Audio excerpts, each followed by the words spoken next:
All right, folks, we are back. The second half of the Let's Ride podcast this Monday. It's been a while since we've had a Victory Monday. I really would get back to. I'd love to give some swag away, man. I mean, it's been a while. Got to get back to the winning ways. But here's the thing: we're talking about burning questions. And as the Steelers prepare for Week 18, they've had this bye week. It's essentially been almost a full bye week. They've had some time off. They've had time to kind of get themselves, hopefully, physically and mentally right.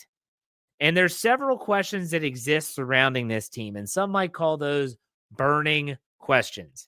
And so, again, I'm always active on social media, especially Twitter and X. You can find me at jhartman, HARTMAN_PIT. And I was just asking random questions. And I like to ask those questions because I'm fortunate enough that I get a lot of feedback from the people that follow me. And it helps me gauge what people are thinking. So I came up with 8 questions, 8 potential questions considered for the Steelers heading into Week 18. Now, some of these questions will bleed into the postseason, but still, heading into Week 18. Let's start off with this. Does Week 18 mean anything? That's the first burning question. And I've had people ask that. Does this mean anything? Some had suggested that the Steelers could potentially rest players. Now, as I read you those playoff matchup scenarios before the break, well, you want to win this football game. You don't want to leave it up to happenstance. And like I said, if there was one result that I would not want, it's to go to Baltimore in the wild card round. So in that regard, you want to win this game. Resting players is not an option, especially after you had this break. So you should be okay. You should be healthier, as healthy as you're going to be heading into Week 18. So does this Week 18 game mean anything for the updated playoff matchups? Absolutely it does. For team morale, hell yes it does. Because let's not forget this. The Bengals need some things to happen still. You know, they still need, I think they need the Dolphins to lose another game. They need the Broncos to lose the following week. They need to beat the Steelers. How nice would it be for the Pittsburgh Steelers, you know, who are watching from afar? Fans are watching Hard Knocks, and they're seeing the Bengals just hanging around. Everyone says they're the dangerous team. If they get in, they can make some noise. How nice would it be for the Steelers to be standing already in the postseason, and they're the ones that slam the door shut right in their face, go, ha, not this year, buddy. And hey, head back to you all won all these games. Good luck with a middle-of-the-road draft pick. So for me, I look at this and say, yes, I think this means a lot. You don't want to lose a division game. You don't want to lose 4 games in a row. You want to have that winning mindset, winning a game heading into the playoffs. You don't want to lose this game. So does Week 18 mean anything? Hell yes, it means something. All right, let's go to the next one. Is the defense able to be fixed? If you're like me, if you're asking me, Jeff, which is more concerning to you, the offense or the defense? That's a fair question. It's a very fair question. Which is more concerning? And I have to say it's the defense. It's the defense. When you think about some of the things that have happened, Jalen Hurts throwing for all those yards, they just have no answer for A.J. Brown and Devontae Smith. Derrick Henry running all over them. You go to the most recent game, Patrick Mahomes just picking them apart, doing whatever the hell he wants. That's concerning. That is really concerning. But is it able to be fixed? I actually think that it is. Now, again, I'm not going to sit here and pretend, folks. I'm not going to sit here and tell you that I am some X's and O's guru, that I'm crunching the film. I'm watching the all 22. I don't have time for that, but I do have time to watch and talk to someone like Coach KT Smith, who does breakdowns. Check him out on Twitter and X. You can find his stuff. I retweet it on my feed all the time. And he has shown how a lot of the Steelers' breakdowns on defense have been nothing more than communication. They're just not communicating well. And that's why I think there was some poignant comments, and I mentioned this on Friday's podcast, of potential infighting. I think that if the Steelers are smart, they nip that in the bud during this break. They come out and they actually have a semblance of what we saw prior to this 3-game losing streak. And that is a defense that is capable, a defense that is cohesive, and a defense that is communicating. If they can do those things over this break, and maybe that leads to some changes, we'll talk about that here in a second, I think this defense is able to be fixed. Do I hope they get Joey Porter Jr. back? Yes, I do. I really, really hope they get Joey Porter Jr. back because he is, with that lack of depth at cornerback, he's a very key part of this defense. Let's go to the next burning question. Kind of ties in with the one I just talked about. Will changes be made? I asked this on Twitter and had a ton of responses. Will changes be made? Mike Tomlin spoke about this when he talked about this at length during his post-game press conference. I'm sure he'll talk about it again this week whenever he meets with the media, whether it's today, Monday, or tomorrow, Tuesday, depending on when they play the Bengals. And he'll talk about change. And a lot of times I ask the question on social media, do you expect changes to happen? And if so, what do you think those will be? I got to be honest with you folks. If you're sitting there thinking that Justin Fields is going to be taking over a quarterback anytime soon, I disagree with that. Not that I would be upset, not that I don't think that it's capable, I just don't think that's going to happen. I think if you're going to see any changes at all, they're going to be minimal. So what changes could we see? Well, I think you could see Cam Sutton's snaps decrease and Beanie Bishop's snaps increase. I think we might see James Pierre's snaps decrease and Corey Trice's snaps increase. I think that maybe you'll see Minkah Fitzpatrick playing more of the center field role, something that, even though he wasn't taking the ball away, there weren't as many lapses in the secondary when he was back there. When he was back there helping people get lined up. Now, in recent weeks, due to the threat of a running game, he's been playing more in the box. When you talk about Deshaun Elliott was out and he had to take over his role, with everything back the way it was prior to all this crap happening, meaning injuries, I expect those changes to be made that maybe are minimal, but could have lasting impacts on the results of games. On offense, I just don't see a lot of changes happening. What changes are you going to make? Mason McCormick might be hitting that rookie wall, but who are you going to put in there instead? Is Ryan McCullum is he a guard that can play guard and do it effectively? I don't know. Would it be worth to risk that cohesion that offensive line has built over the last few weeks? I got to say I don't think that's the answer. Other than that, maybe you see like Mike Williams with an uptick of snaps. I'd love to see Jaylen Warren's snaps go up more to a 50-50 percentage with Najee Harris, or even maybe a little bit above. I'd be fine with Jaylen Warren 60%, Najee Harris 40%. I think those are the type of changes, if we see any, that'll be made, and I think those are all minimal. All right, let's go to the next question. Is the offense self-imploding? I got to be honest. I don't think it is. I don't think it is because I don't think Russell Wilson and his veteran presence would let that happen. But I do think that there's something with George Pickens that it's not healthy. And I hope that makes sense.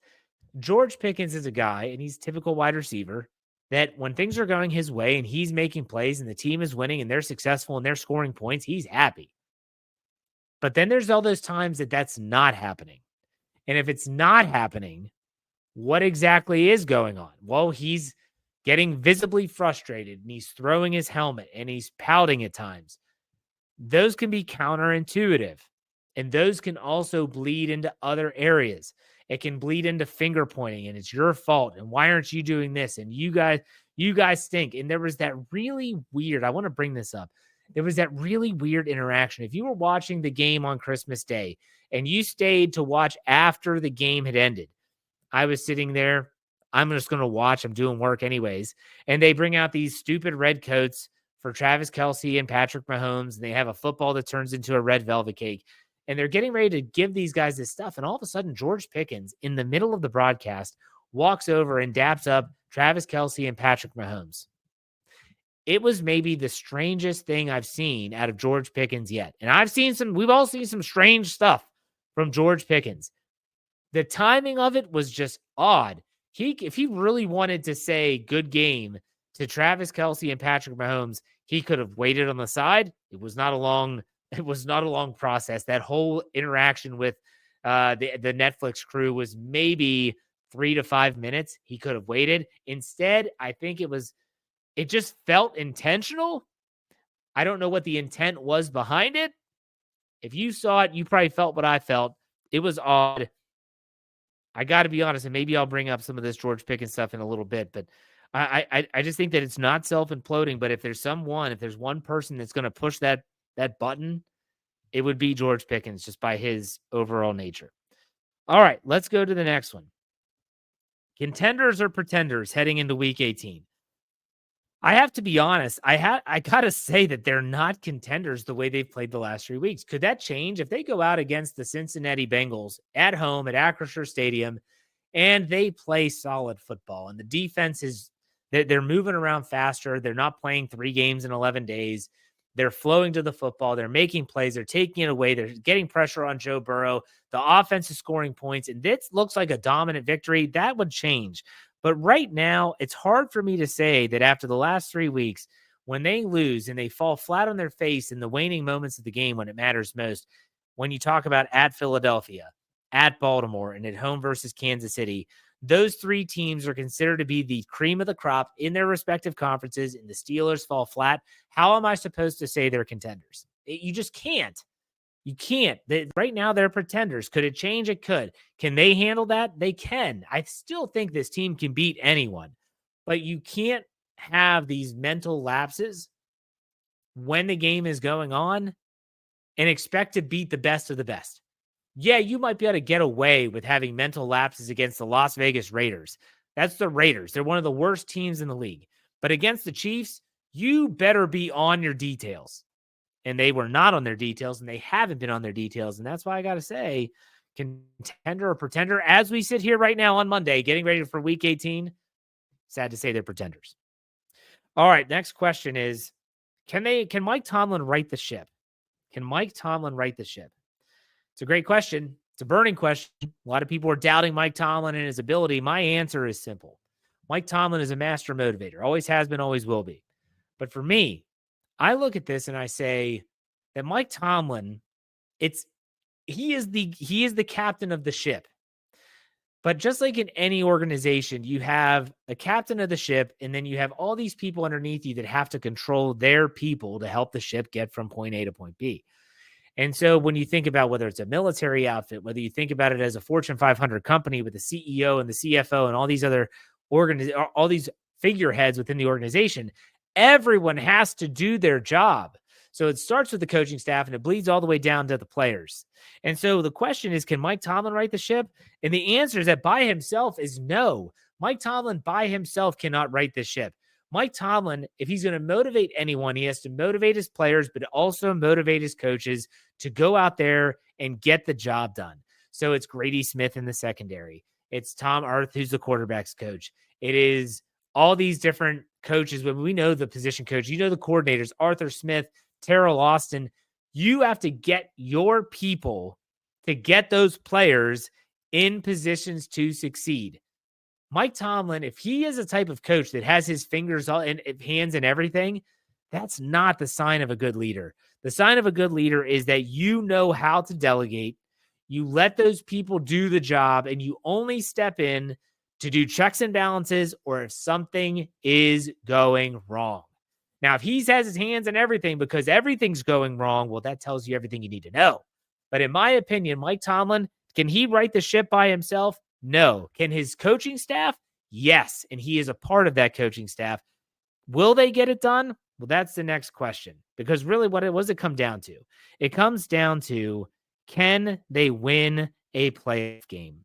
Yes, I know we're getting ready for week 18. Yes, I know that the Bengals are going to be a tough challenge. I know all of this stuff. But the one thing I can't get over is that it all comes down to the next game, the first playoff game. Can they win a playoff game? I actually think that they can. I absolutely think they can. We have seen this team show flashes of brilliance, and yet we have also seen this team show shades of absolute incompetence more than once throughout this 17-game schedule, which is about to conclude in week 18. I think that the Steelers can win a playoff game. Will that be enough to satisfy the almost bloodthirst of the fan base? Probably not. They'll say, well, they got to win another one. Because it always comes down to a Super Bowl. If people would just admit that, that's going to be the best way to do it. Super Bowl or bust every year. Winning a playoff game might have people thinking, okay, they're heading in the right direction. But deep down inside, they know that the only thing that matters is adding a 7th Lombardi to the trophy case. Do I think they're going to do that this year? Probably not. But could they in the future? Who the hell knows? But I think they can win a playoff game this year. And then let's go to the last burning question. Is there hope for the future? There's people talking about the Steelers in quarterback purgatory. There's people talking about the Steelers having wasted or wasting some of the prime years of defenders' careers like TJ Watt, Minka Fitzpatrick, Cam Hayward on the tail end of his career. And then you have all these different questions about all these different positions. And I will say this, is there hope for the future? Last offseason made me completely change my thoughts on the Steelers organization. Let me expound on that. So last offseason, we all knew, the quarterback situation was going to be in flux. Mitch Trubisky had been given his outright release. There was rumors of, we were one of the people talking about the Steelers potentially bringing in Russell Wilson and the trade for Justin Fields. When all those trades started to happen, it actually started with Deontay Johnson going to Carolina and Dante Jackson coming to Pittsburgh. When all that started to happen, I started to think to myself, well, wait a second. This is not SOS in terms of offseason stuff. And we'll have plenty of time to talk about the offseason stuff. This is not your same old Steelers, SOS. This is not your same old Steelers. This is an organization that's run by Mike Tomlin, Omar Khan, Andy Weidel, Art Rooney II, Sheldon White. He has his hands in it as well. When you have an organization that says, you know what? We're willing to make a move that might not be the most popular, but we think it could pay off in the long run. So you think about the way that they made their moves last offseason. They could have kept Deontay Johnson. Would it have helped? Absolutely would have helped. Would it have helped round out their wide receiver room? Sure. But would it have been better for the locker room? Probably not.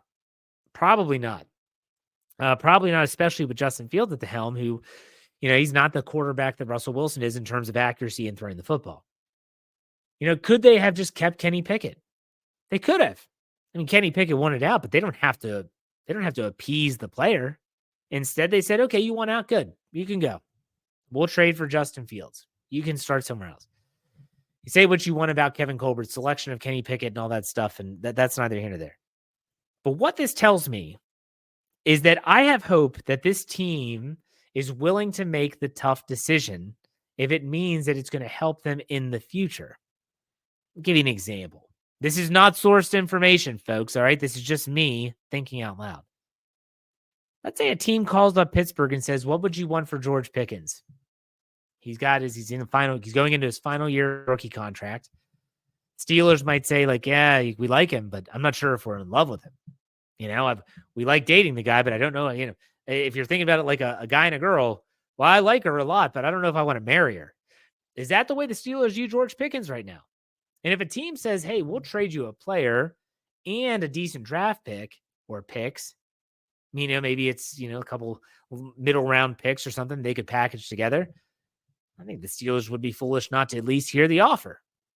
Because let's be honest, I talked about it earlier. George Pickens, he hasn't been a model citizen at times. Is he a headache in the locker room? I don't know. I'm not there. That would be nothing but speculation. But you have these situations where these players, now all of a sudden I feel like the Steelers are a little bit more willing to maybe wheel and deal, to find ways to improve the roster now.